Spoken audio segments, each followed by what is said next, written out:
Assalamualaikum warahmatullahi wabarakatuh. Perkenalkan, nama saya Faris Fatir. Saya di sini dari kelompok 1. Nah, saya di sini akan melakukan podcast dengan Andika Satya selaku narasumber. Nah, sebelumnya saya akan bertanya.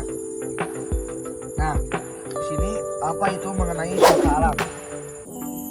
Mungkin secara pokok suaka alam itu sendiri adalah suatu tempat yang tujuannya itu untuk melestarikan atau menjaga flora dan fauna di Indonesia. Nah, flora dan fauna di Indonesia ini, di suaka alam ini akan dijaga, terutama yang sudah dipunah. Terus kemudian ada namanya hutan konservasi. Nah, hutan konservasi itu apakah suaka alam dan hutan konservasi itu berbeda? Dan jelaskan apa perbedaannya? Pada dasarnya mereka itu sama.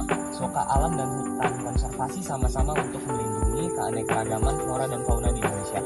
Tetapi yang membedakan dari kedua itu adalah cara pengelolaannya. Pertama, suaka alam. Suaka alam bertujuan untuk melindungi flora dan fauna yang sudah langka atau mau punah. Jadi mereka menjaga agar flora dan fauna di tempat tersebut tidak punah ataupun terancam. Nah, sedangkan hutan konservasi ialah hutan yang tujuannya memang untuk menjaga lingkungan tersebut. Jadi tempat di hutan konservasi itu bertujuan untuk melindungi Hewan-hewan langka bisa, tapi lebih ke memang tujuannya untuk menjaga saja. Kalau suaka alam untuk menjaga hewan langka, dan untuk hutan konservasi untuk menjaga lingkungan atau daerah alam yang ada di sana. Contohnya apa? Untuk contoh dari suaka alam sendiri yaitu ada suaka alam Kleuwer yang tujuannya untuk melindungi orang hutan dan juga gajah. Nah, ada juga untuk hutan konservasi ada Taman Nasional atau TM yang sudah kita kenal. Nah, lanjut ya.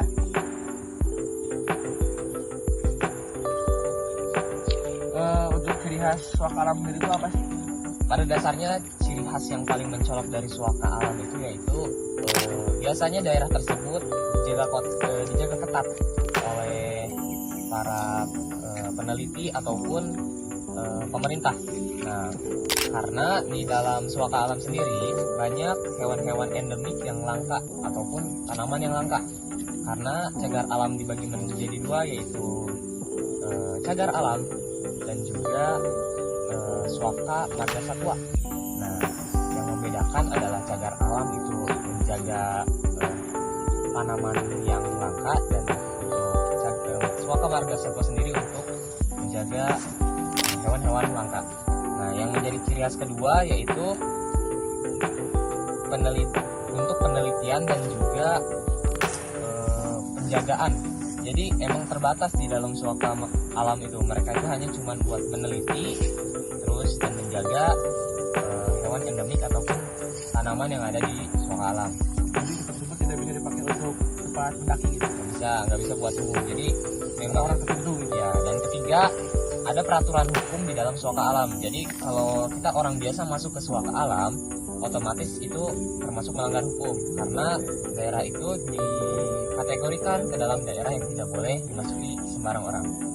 Kemudian yang terakhir, suaka alam sendiri dipegang oleh pemerintah secara langsung. Jadi emang pemerintah menjaga langsung suaka alam tanpa campur tangan orang sekitar. Jadi emang itu daerah suaka alam Dilindungi sangat gitu. sangat dilindungi. Nah, itu teman-teman, setelah podcast saya kemarin bersama Andika Satya, saya di sini bukan podcast dengan Deden Sumanti sebagai narasumber kedua. Nah, di sini saya akan bertanya kepada Deden. Nah, sebutkan salah satu contoh suaka alam itu apa sih dan di mana letaknya gitu. Nah, ada suaka alam yaitu Gunung Leser. Gunung Leser yaitu sebuah surga tersembunyi yang menawarkan pengalaman alam yang tak terlupakan. Suaka alam ini terletak di Aceh. Suaka alam ini merupakan rumah bagi beragam flora dan fauna, termasuk hewan endemiknya yaitu gajah dan orang hutan. Suaka Suaka Alam juga merupakan tempat yang ideal untuk mempelajari tentang keberagaman keanekaragaman hayati dan pentingnya konservasi alam. Kalian dapat mengikuti program edukasi yang diselenggarakan oleh pengelola Suaka Alam atau sekedar mengamati satwa liar yang hidup bebas di alam di habitat aslinya. Nah, saat kalian berada di Suaka Alam, kalian juga harus mematuhi peraturan yang ada, yaitu yang pertama, pastikan kita memiliki izin resmi untuk memasuki kawasan Suaka Alam. Yang kedua, patuh semua aturan dan peraturan yang berlaku di kawasan Suaka Alam. Yang ketiga, buang sampah pada tempatnya. Yang keempat, amati satwa liar di jarak aman dan jangan mencoba untuk menyentuhnya. Yang kelima, pastikan kalian membawa air minum yang cukup, makanan ringan, dan perlengkapan lainnya yang diperlukan. Dan yang terakhir, bersikap ramah dan sopan kepada pengelola Suaka Alam dan pengunjung lainnya. Gitu. Nah, dari keunikan Suaka Alam tadi, mulai dari segarnya alam dan manfaatnya, kita dapat kesempatan sebagai masyarakat Indonesia setidaknya mengunjungi tempat Suaka Alam. Nah, contohnya Suaka Alam Gunung Leuser tadi yang seperti dijelaskan. Nah, tapi jangan lupa ya untuk mengikuti semua aturan yang sudah tertera di tempat tersebut. Nah, kita juga sebagai manusia wajib menjaga alam. Kita menjaga alam walaupun menjaga kita. Belum mewing 1 bulan, ku yakin masih ada sisa auraku di cash ohmu. Namun kau tampak kayak senat, bahkan kiatmu lebih Fortnite. Sedang aku di sini hampir Sigma.